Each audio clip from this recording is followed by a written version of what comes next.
সাহেবের ইমারতের বিবাহ হলো 17 সালে, অর্থাৎ এটার পরামর্শ হলো 17 সালে, কিন্তু বাচ্চা হয়ে গেছে 15 সালে। 2015 সালে দাবি করেছেন मैं আমির হুঁ, আমি আমির, না মানলে তো যাও জাহান্নাম। তিনটা কারণে এই বিভক্তি হচ্ছে।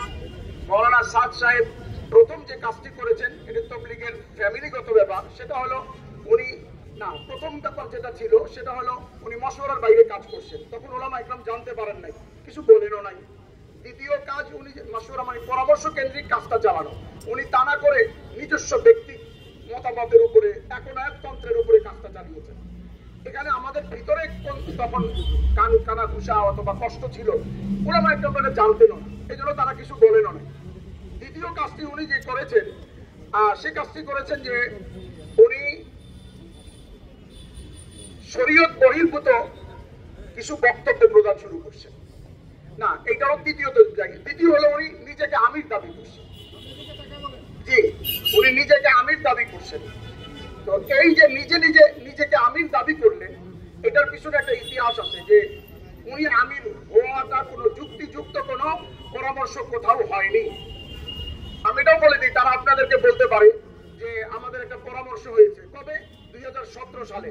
কিন্তু আমরা আপনাদেরকে বলতে চাই, আপনারা আপনাদের মোবাইলে দেখে নেবেন, ইউটিউবে উনি 2015 সালে দাবি করেছেন मैं আমির হুঁ, আমি আমির, না মানলে তো যাও জাহান্নাম।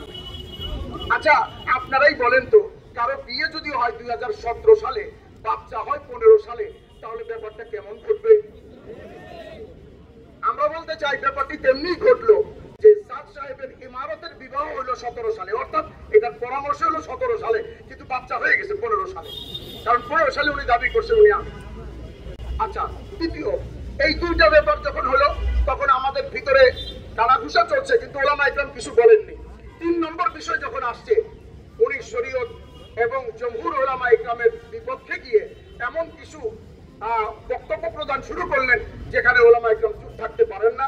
যার বক্তব্যের 1টা 2টা 3টা 5টা 10টা 15টা 20টা 40টা 50টা 60 70 80টা নয়, শতাধিক বক্তব্য এ পর্যন্ত হয়ে গেছে।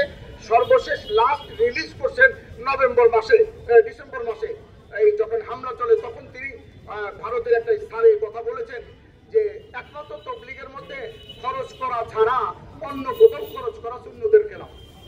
এটা লাস্ট রিলিজ হয়েছে ওনার। এই 3টা বক্তব্যের কারণে ওলামা ইকরাম বলছেন যদি ওনার এই বিরোধিতা করা না হয়, তাহলে আমরা আল্লাহ পাকের আদালতে আমরা দোষী সাব্যস্ত হব। তবলিগের 2টা সাইড, একটা হলো আমাদের দাওয়াত ও তবলিগের ভিতরগত নকশা, কাজ, তালিম, মসজিদে অবস্থান ইত্যাদি কার্যক্রম।